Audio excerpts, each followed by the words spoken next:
तर सावित्रीबाईंनी म्हटलं तुला ताप आलेला आहे, तुला मी दवाखान्यात घेऊन जाईल, उद्याला वैद्याला बोलवू.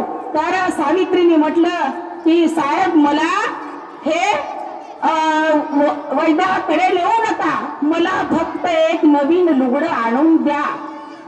तर ज्योतिबा म्हणाले माझ्याकडे जो पैसा आहे तो या गोरगरिबासाठी उपयोगात येण्यासाठी, शिक्षणासाठी उपयोगात आणण्यासाठी आहे. आपल्याकडे 2 लुगडे असताना तिसरं लुगडं घेण्याची तयारी का? सावित्रीबाई ज्योतिबांना विचार वाटला.